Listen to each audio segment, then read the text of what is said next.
Boa tarde mais uma vez para você e para todo mundo que está acompanhando o Balanço Geral. Atenção para essa história, gente, porque é uma história grave e que pode ter desdobramentos que vão lembrar episódios anteriores que a gente já noticiou aqui mesmo no Balanço Geral, viu, gente? Esse homem que está desaparecido é o Sérgio Alberto Costa, 66 anos de idade, é brasileiro, mas há 25 anos mora em Orlando, nos Estados Unidos. Em novembro do ano passado, ele foi alertado de que o sítio dele, aqui na praia de Gaibu, Cabo de Santo Agostinho, havia sido invadido e incendiado. O caseiro, inclusive, do sítio tinha abandonado o local, dizendo que para lá não voltava mais. Então, o que é que esse brasileiro faz? Junta as malas dele, pega o avião e vem dos Estados Unidos para o Brasil. Chegando aqui, ele percebe, encontra lá o sítio queimado, a casa destruída, fica numa pousada, tenta se reerguer, se recuperar e consegue reestruturar o sítio, a casa onde vai morar. Quando é em março desse ano, novamente o sítio é incendiado e dessa vez o brasileiro desapareceu. Ninguém mais tem notícia deles. Inclusive a polícia começou a fazer buscas no sítio. A polícia chegou a levar cães farejadores para tentar ver nos entornos lá se havia algum sinal de alguém que tivesse sido morto e enterrado. Nada foi encontrado. Eu estou com o advogado Sérgio Lira, que está representando a família, porque a família mora nos Estados Unidos. Somente uma irmã é daqui do Brasil, inclusive veio a Pernambuco para coletar material genético, para fazer DNA, para ver se algum corpo encontrado lá pela região era dele. Não foi possível ter essa confirmação. Doutor Sérgio, a família está destruída, desolada, né? São 6 meses já de muita angústia, de muita aflição e nada de respostas. Boa tarde para o senhor. Boa tarde a todos. A questão é que a família tem essa dificuldade porque mora nos Estados Unidos, não tem acesso aos dados do inquérito, o que está acontecendo, se alguma diligência foi feita. Então é muita aflição e por esse motivo eu fui constituído, já tive aqui ontem, tive acesso com o delegado da Delegacia de Desaparecidos e fiquei até feliz com algumas providências que foram tomadas. Para a gente entender, existia alguma ameaça contra o Sérgio? A gente sabe que ele é dono de um terreno cobiçado lá em Gaibu, né? E talvez por conta disso houve essa expulsão do caseiro, a casa lá incendiada. O que é que ele comentava com a família sobre essa situação do terreno aqui em Gaibu? Esse terreno já fora invadido várias vezes. Inclusive, existem alguns processos de desapropriação, de reintegração de posse, de forma exitosa por parte do idoso, seu Sérgio Alberto.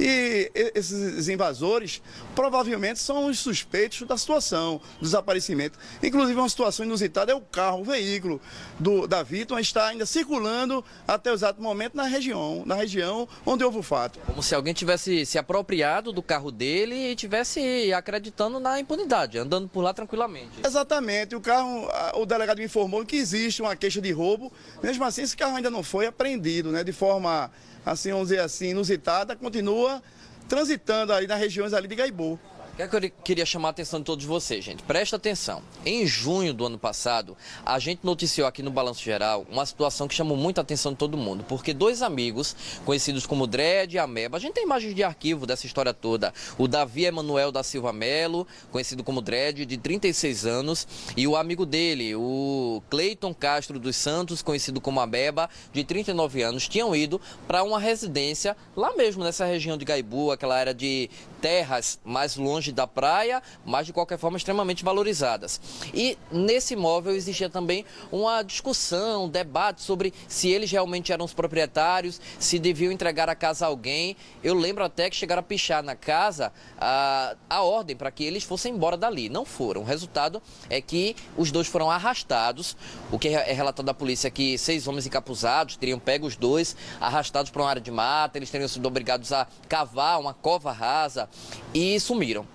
Dias depois é que os corpos foram encontrados, numa história extremamente misteriosa ainda, que a polícia investiga para saber a autoria desse crime. O fato é que foi um duplo assassinato. E agora a gente está diante de um idoso de 66 anos que vem dos Estados Unidos para cá para reivindicar também o terreno dele nessa área de Gaibu e que some. É muita coincidência nesses casos, doutor. Histórias semelhantes que deixam a família ainda mais preocupada. Como a gente está notando, existem movimentos lá de desapropriação de forma violenta. E a família quer resposta das autoridades, quer resposta da justiça, até porque não existe nenhum indício do aparecimento desse corpo, foi feito já um DNA, de forma que não foi detectada nenhuma relação com a família. Então, realmente, a família me constituiu para colher as informações, para agilizar a providência do inquérito, ver se tem alguma ação penal já tramitando na justiça, e de forma que realmente quer ver o resultado, o que aconteceu realmente com o senhor Sérgio Alberto. Vou dizer para você, gente, da história do Sérgio. Sérgio, metalúrgico, aposentado, brasileiro, conseguiu juntar um dinheiro bom para ir morar nos Estados Unidos, está lá há 25 anos já, em Orlando, levou a família, levou a filha dele. Tem família aqui no Brasil ainda, lá no sul do país, tanto que a irmã pegou um voo também, veio para Pernambuco para ter material genético coletado, para ver se algum dos corpos encontrados na região era de fato do Sérgio, mas nada de sucesso. Ou seja, ele conseguiu construir a vida dele, construir a história dele, né? Conseguiu terrenos aqui nessa área de praia, que é uma área valorizada. Gaibu é uma das praias mais bonitas da nossa região. Ali o Cabo de Santo Agostinho muito valorizado, e ele cresceu. Isso pode ter despertado o interesse de quem via ali o terreno meio que sem utilização, achando que podia ser dono. Meu caro repórter, o que eu entendo ali é que houve assim uma informação da vulnerabilidade do idoso, uma vez que ele morava sozinho, não existia parentes para defendê-los, era uma pessoa já vulnerável, frágil, mas era um vitorioso, conseguiu com muita luta, conseguiu o terreno dele, conseguiu a aposentadoria dele, mas de forma covarde foi acometido de uma grande tragédia e hoje a família cobra realmente resultados. A família acredita que ele está morto. A família não tem mais esperança, até porque já faz um longo tempo que não tem indício nenhum do aparecimento desse corpo e já está esperando realmente que foi assassinado realmente. Vocês perceberam, gente, que foram 2 momentos aí de possíveis crimes que aconteceram dentro desse sítio, dentro desse terreno em Gaibu. Em novembro, o idoso é acionado para vir para o Brasil porque o terreno imóvel teria sido incendiado e o caseiro tinha ido embora, fugido com medo. Ele vem para o Brasil. Quando chega, confere isso, fica hospedado numa pousada, tenta ali reconstruir a vida, compra novos móveis, a casa é reerguida novamente e ele finalmente vai morar nessa residência. Conseguiu ficar até março, quando acontece de novo um outro incêndio nesse imóvel e aí ele some e aí ele desapareceu. Eu estava acompanhando aqui alguns relatos feitos pela polícia na época da investigação, né, de diálogos que foram feitos entre policiais, investigadores e moradores lá da região, e o que foi dito é que no dia do incêndio lá na residência foram ouvidos barulhos. Algo acontecia lá por dentro, só que ninguém soube dizer o que ocorreu. Aí o que é que a polícia fez com a avançada da investigação? Mandou equipes para lá, chegou a mandar cão farejador para lá. É uma área cercada por muita mata, né? Então até foi se procurar se tinha algum sinal de algo cavado lá para ver se havia um corpo, mas a área é muito extensa, então não deu para achar nada. Agora tinha indícios de que algo pesado tinha sido arrastado de dentro da casa para dentro da mata. Ou seja, é possível até que a vítima, infelizmente, se confirmar essa morte, esteja enterrada lá mesmo naquela região. E até para localizar é muito difícil, né? Provavelmente houve uma ocultação do cadáver. Dificilmente vai se encontrar esse corpo, porque foi realmente um crime bem tramado, já premeditado.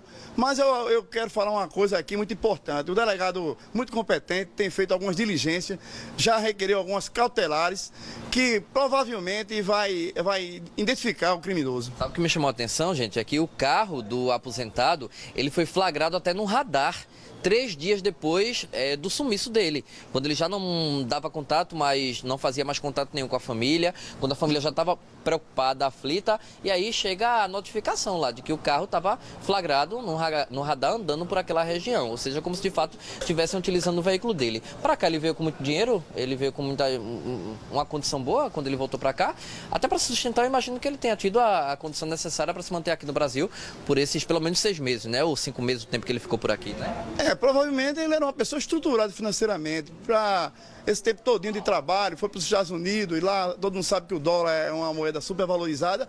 Então, realmente, ele tinha uma boa estrutura financeira. Mas isso foi o que chamou a atenção, né? As boas condições dele numa região um pouco caótica e além da vulnerabilidade dele, como eu já falei, de estar sozinho numa região. A família contava se ele estava apreensivo, doutor Sérgio, assim, como é que estava ele enquanto estava aqui no Brasil? Porque eu imagino que a família lá dos Estados Unidos, sabendo que o idoso estava sozinho aqui, né, numa área que já estava sendo cobiçada ali, disputada, tentando reerguer, reestruturar, manter o terreno, a propriedade, que é a herança, o patrimônio da família, né, seguro. Imagino que a família estava aflita com a situação dele aqui, mas ele comentava com a família sobre se estava recebendo alguma ameaça, se estava com muito medo de estar aqui, Ou foi uma estadia tranquila enquanto ele esteve no Brasil? Não, já existia informes que já estava havendo esse conflito na região. A família tem ciência que houve isso, inclusive não era bem aceita essa estadia dele aqui de forma isolada, por conta dessa vulnerabilidade dele e por conta também do conhecimento da questão conflituosa da região. Ele era proprietário real do terreno, né? Era um terreno que era, não sei se de herdeiro, se comprado, mas enfim. Tanto é que ele veio dos Estados Unidos para cá para lutar por esse terreno. Era a propriedade realmente dele, diferentemente da situação de outras famílias por lá, que às vezes vão morar, começam a morar e acabam se intitulando donas do terreno pelo tempo mesmo que moram e até pelo que a lei permite, né? Essa questão do uso capião mesmo. No caso dele, existia a posse realmente do terreno? Como era essa situação, doutor Sérgio? Não, a forma que ele adquiriu essa propriedade foi uma forma legal. Ele adquiriu de forma comprada, ele comprou o terreno, adquiriu através de um contrato. Isso é tão verdade que ele, quando a posse foi invadida, ele entrou com ação de reintegração de posse, justamente juntando os documentos comprobatórios que é o real proprietário do imóvel. Eu lembro, gente, quando a gente foi lá fazer essa cobertura, a gente falava muito sobre essa situação de que é um terreno que, em alguns locais, pertence até à União, o pessoal comentava, mas tem áreas que são propriedades privadas, sim. No caso do desaparecimento do Dredd, do Ameba, aqueles dois amigos, gente, que a gente mostrou muito, acho que a gente passou mais de um mês aqui trazendo esse caso todos os dias no Balanço Geral. Foi em junho do ano passado. Foram lá porque a casa deles, era uma casa que eles tinham construído numa dessas áreas, num desses terrenos ocupados.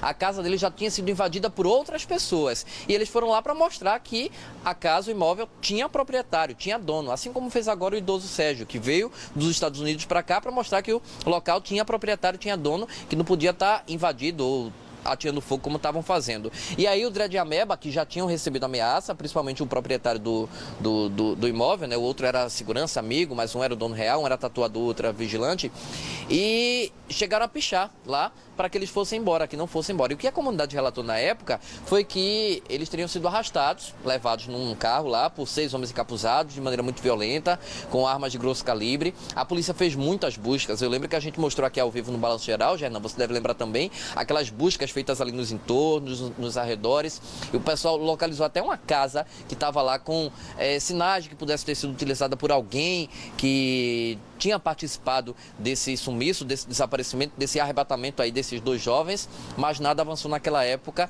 e somente os corpos que foram encontrados depois, mas depois de muitos dias, já depois de muitas buscas feitas pelos bombeiros, por policiais civis, policiais militares, uma verdadeira força-tarefa montada lá. Como é que a família tem cobrado isso da polícia também, né? Porque o governo do estado é que tem a responsabilidade, né? De polícia civil, polícia militar, bombeiros, para ver se manda a gente para lá para buscar. Sempre informa para a gente, quando o terreno é muito grande, é difícil de fazer uma busca. Nesse caso lá, qual é a dimensão desse terreno? A família tem noção? Esse terreno tem em torno de 5 hectares. É um sítio grande, um sítio bastante dimensionado e bastante produtivo, um terreno bem agradável. A questão é que a família não tem acessibilidade porque está longe, já perto já é difícil. Imagina você estar em outro país. Então a grande dificuldade é essa, não tem noção de nada que está acontecendo, qual é a providência de algum resultado. E para isso é que eu me constituí nos autos, estou me habilitando no processo para poder repassar isso para a família. Inclusive está vindo alguns membros da família aqui para tomar realmente presencialmente conhecimento do que está acontecendo. É isso que é importante, gente. Agora no feriado, dia 15, a família vem dos Estados Unidos para Pernambuco, para daqui vir até o DHPP no dia seguinte, né? Dia 15 é feriado, eles chegam já à noite, dia 16. O primeiro compromisso da família, sem dúvidas, vai ser vir para conversar com o delegado, o doutor Helder, inclusive, saiu agora há pouco para almoçar, daqui a pouco ele está passando de volta, eu vou até tentar conversar com ele para ver se ele traz também alguma informação atualizada sobre esse sumiço, esse desaparecimento, né? O idoso é um homem respeitado pela família, né? Tem família aqui no sul do país, mas já levou a vida embora para os Estados Unidos, tinha levado pelo menos, né? Há 25 anos,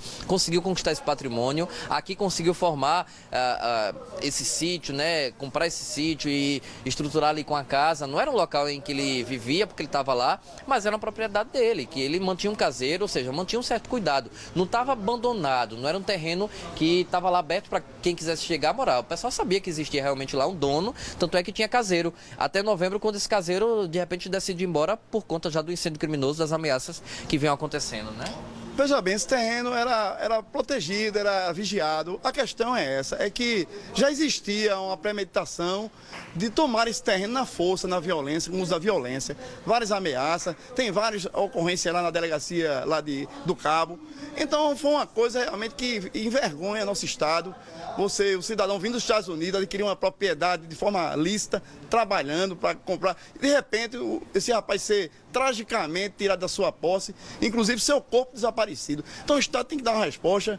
O delegado muito competente está trabalhando e a família nos Estados Unidos está vindo aí e espera que o Brasil dê uma resposta a esse caso tão trágico. Ele é pernambucano, ele nasceu aqui em Pernambuco, viveu aqui, já conhecia, portanto, então, o litoral sul do nosso estado? É um cidadão daqui do estado que venceu, conheceu as Américas e de repente sentiu saudade e tentou retornar para o país dele e de forma absurdamente trágica foi tirado da sua vida de forma banal, de uma forma totalmente inaceitável. Inclusive acontece muito isso, gente. A gente por vezes relata idosos que quando se aposentam resolvem ter a vida tranquila, num local que é um paraíso realmente como ali o Cabo de Santo Agostinho, ali Gaibu, uma vista linda para quem já foi nessa área da qual a gente está falando, sabe que tem uma vista para o mar, então é um local muito bom que as pessoas gostam de ir para lá, de repente até encerrar a vida ali, levando esse conforto depois de uma vida de tanto trabalho, né? O fato é que por enquanto o Sérgio está desaparecido, a gente vai continuar acompanhando esse caso, doutor Sérgio aqui, xará inclusive da vítima desaparecida, está